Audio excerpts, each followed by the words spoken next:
Gary is a regular speaker at legal and industry-based seminars and educational programs.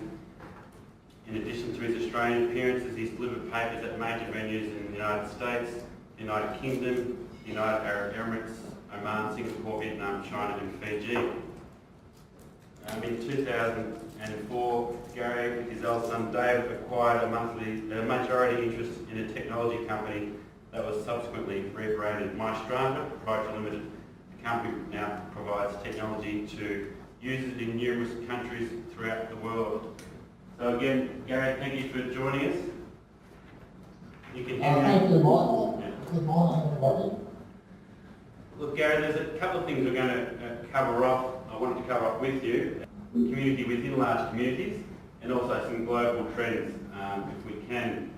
So with strategic planning, I just wondered on your views as far as the committee goes and your belief in whether they should dedicate time and funding to developing a strategic plan for their community.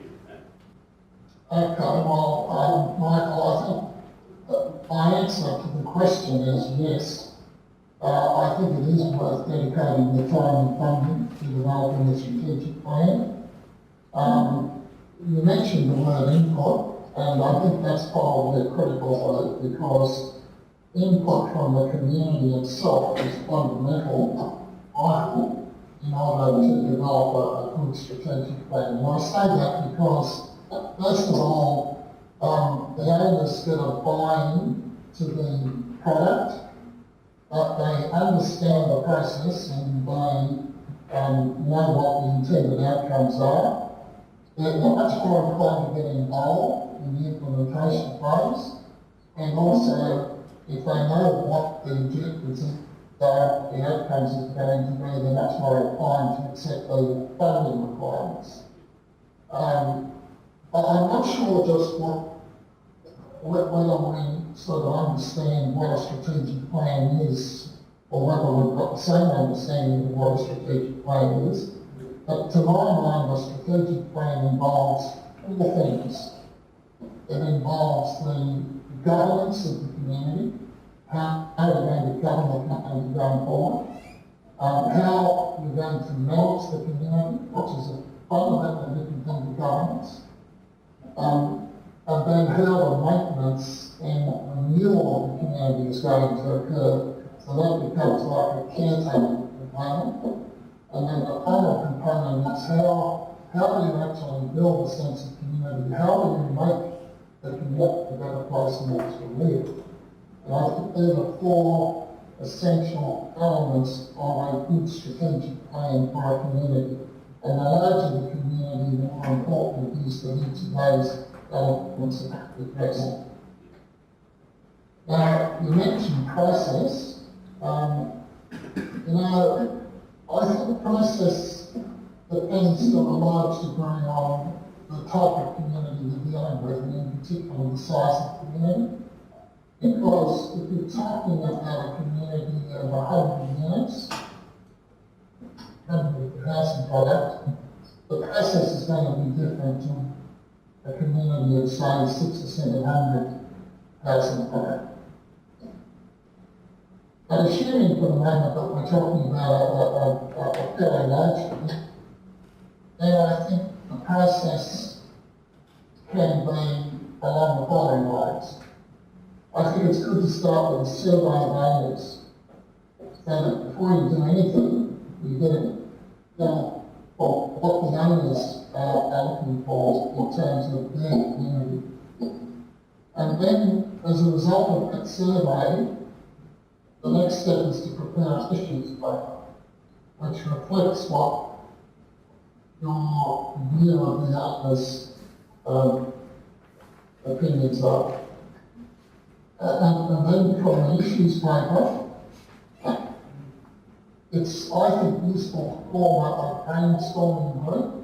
So pick different types of owners with different ideas, put them together so that they discuss the issues paper and the outcomes of the survey, and they sort of brainstorm ideas. And then, in some cases, having an outside facilitator for that is really expensive.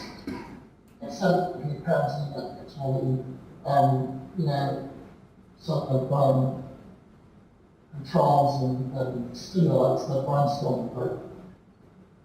Once you've done that, I think you're then in a position to prepare a draft strategic plan, and then that can perhaps go to the community for discussion. A common way of doing that is to have focus group meetings where you get groups of owners together to discuss the draft strategic plan, and then once you've got the outcome from the focus group, then prepare and adopt the final plan. Now that's a very lengthy process, I can see that, and it may be that it's not appropriate for all communities, but it's a very common process that's used in the case of large communities, particularly overseas. Gary, can I ask you, just as a ballpark figure, how many communities do you think probably have a strategic plan and actively implement that? In this country, very few. And the reason, to be frank with you, is that the management industry in this country are not focused on strategy. Sadly, they're not focused on strategy, and they're not focused on, they're not focused on strategic planning, and they're not focused on building community. Now, there are exceptions, but by and large, the management industry in Australia is very processed and record-keeping oriented. And it's changing, but I'm afraid it has a fair way to go in order to catch up with what's been happening in this space. Great. In relation to committees, can you share, in your view, what the importance is of an actively engaged and dedicated committee, especially for a large community? Yes, look, the committee is the governing body of the owners corporation. And as the governing body, it's responsible for doing a number of things. First of all, it's got to set the goals and the desired outcomes for the community. And essentially, that's what it can do that by means of developing a strategic plan, and the strategic plan and the setting of the goals is really part of that same process. But it has to be driven by the community. And it's also responsible for resourcing the owners association. It has to work out what funding is needed in order to achieve those goals or outcomes.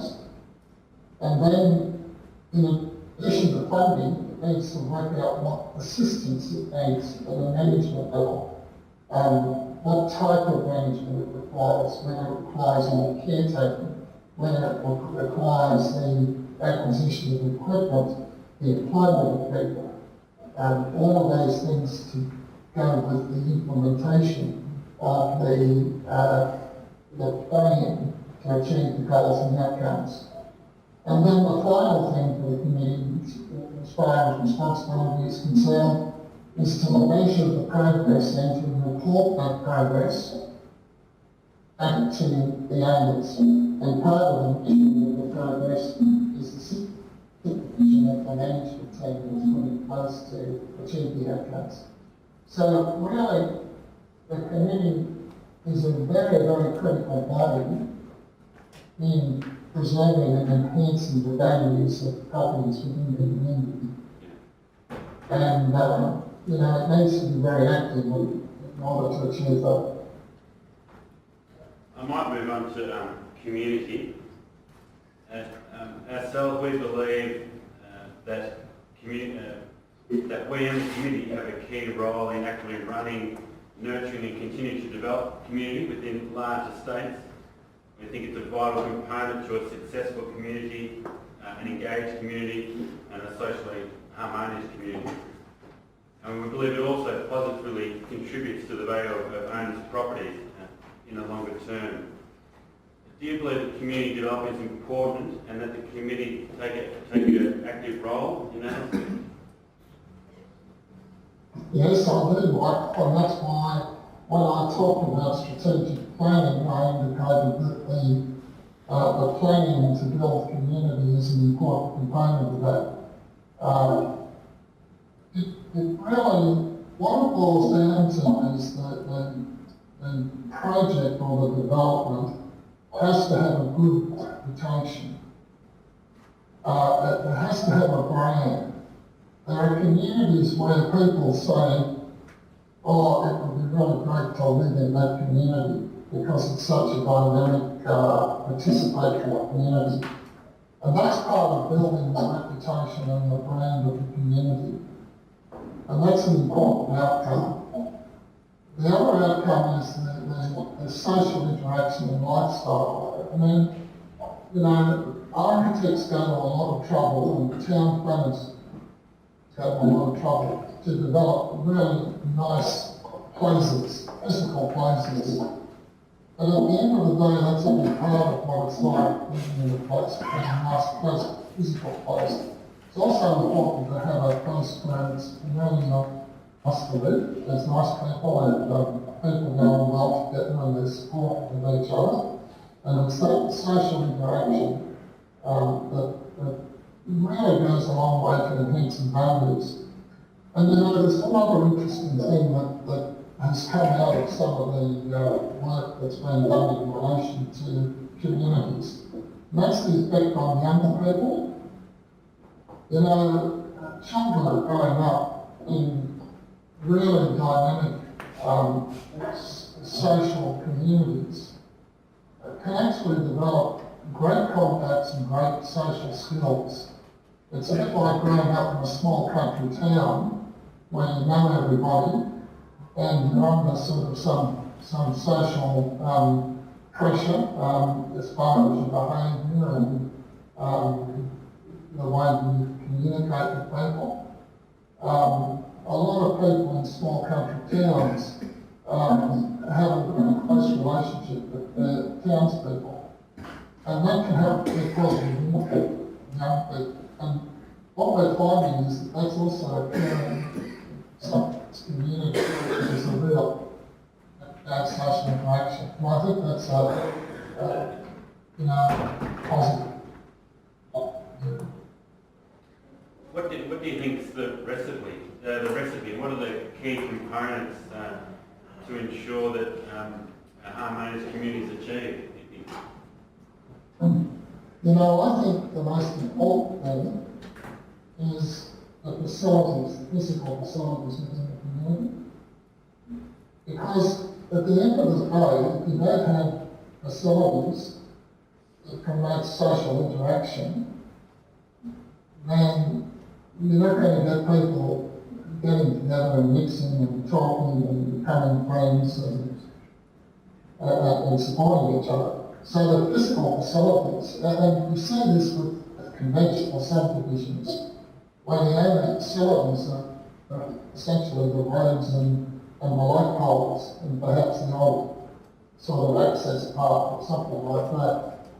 Whereas if you've really got facilities, then people will actually meet and interact with each other, and that's the start of that actually creating a sense of community within a project. And complaint is also important, and that's got to be inclusive. People have to be involved in the planning of the process. So planning to actually create social interaction is important. Someone has to take charge, and of course the planning that's part of the strategic planning that we talked about earlier. And then someone has to take charge of implementation. There has to be somebody who's going to organise things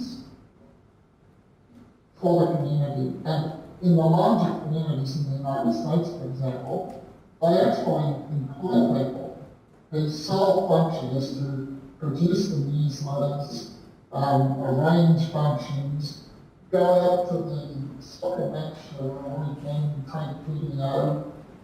In the case of the larger communities, that might be streamed live through an television network of the community. In other cases, it's just put up on the internet so people can see how the match went at the weekend, and how the local team performed.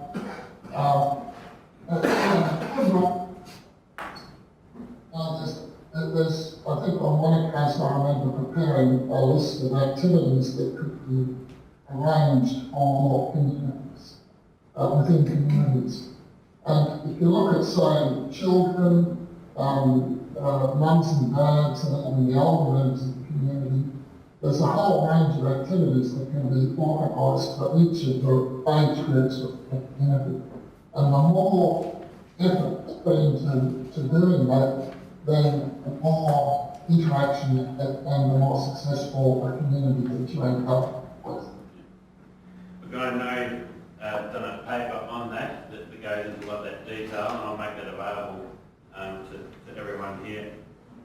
In relation to global trends, I wonder if you could touch on the similarities, perhaps in your view, of larger states in Australia compared to those around the world.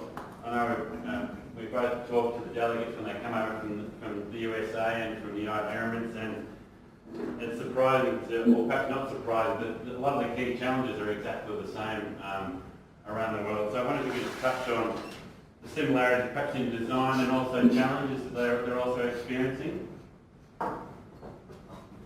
Yeah, look, you can go to conferences overseas, and you can sit there, close your eyes, listen to the speakers. If you ignore the accents, you would think you were sitting at a conference in Australia. The discussion, the problems, the types of challenges are pretty much the same all around the world. You do get there are the key things. The Americans call it, they've got a word that they use to describe the crop on issues throughout communities, is the word CRAP, C-R-A-P, and it stands for children, animals, parking, and renters and parking. And they're the things that we look at where the problems occur in Australia. A lot of the problems occur in those areas as well.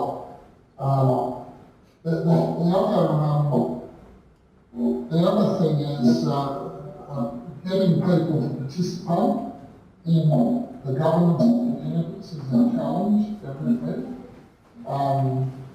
It's really difficult to get people to take on roles within a committee, and everybody seems to have that problem. I guess probably the most striking difference between Australian projects and overseas projects is the size of the project and the type of facilities that they have. And also, I think there's a lot more focus on building community in, say, North America than there is in places like the Middle East, where you get a lot of expats, people that are only there for a few years. So multiculturalism is an issue, or not an issue, it's a fact right throughout communities everywhere. In some communities you've got to work hard to make sure that people mix and that they don't just sort of get into little cultural groups. And if you can get people mixing, it becomes an extremely rich and rewarding experience for everybody. So, I think they're probably the main similarities, I suppose you can call them. And what about current trends in design and the types of facilities that newer states are getting designed with or installed around the world? Is there any experiences or stories that you know of that you can share with committee members about any of newer states perhaps? Yeah, look, I think the trend, there are a number of trends. The first one is the projects are becoming much larger. And we're starting to see that in Australia as well. although Australian projects are not as large compared to some, particularly in North America, and also the Middle East and Europe, there's some quite large projects developing. The facilities that are put in projects are much more extensive than what they've been in the past, and we're starting to see that restraint. I mean, just to give you an example,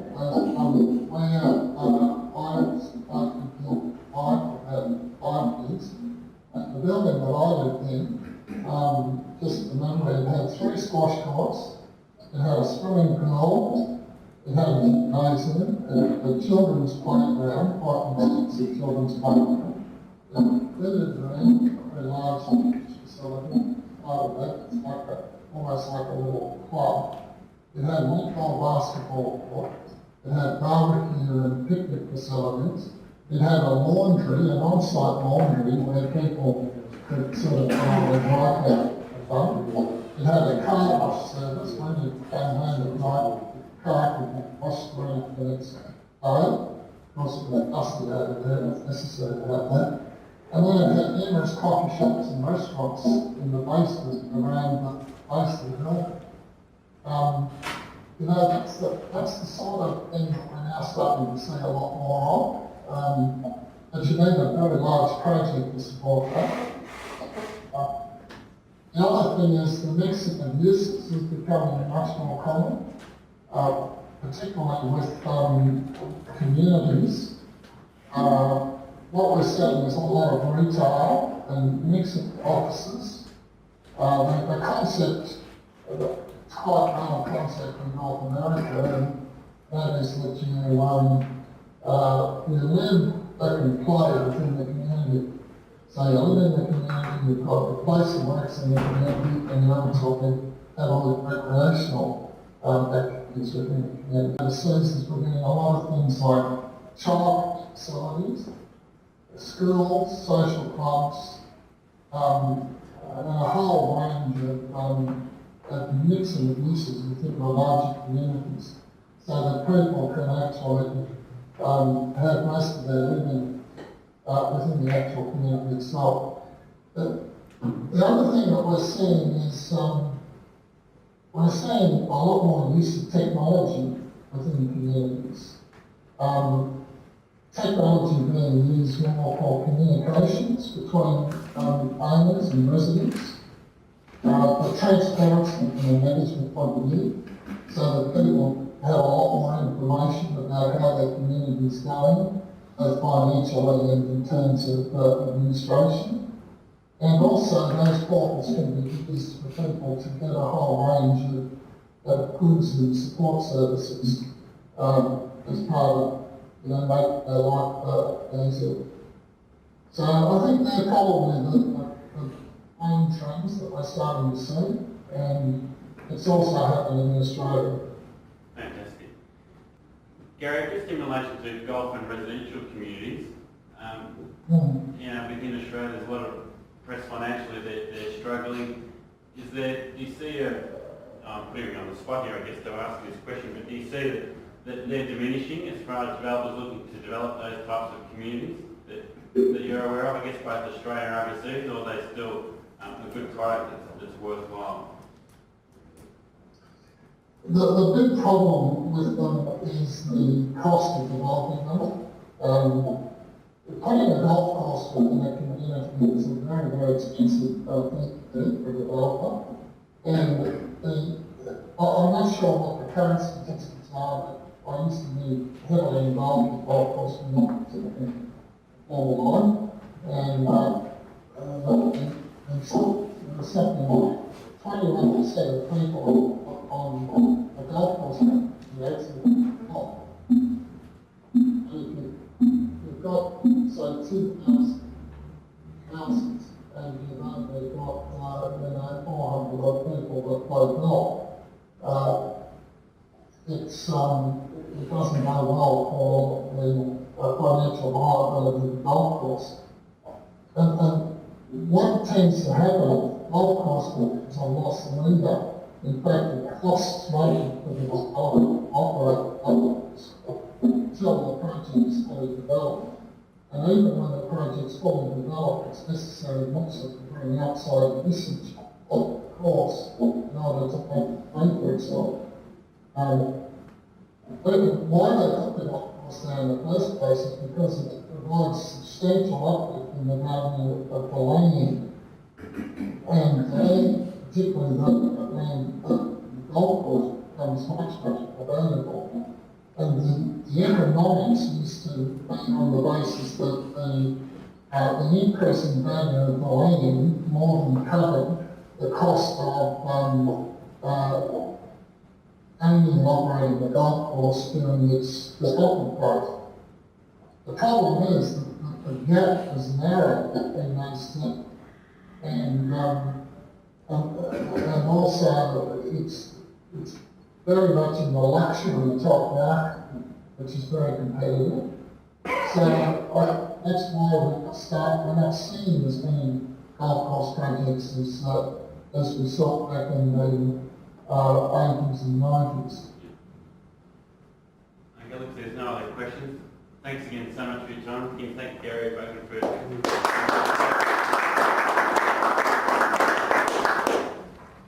Thanks so much, Thank you, Gary. and good luck with your community development. Thanks, Gary. Okay.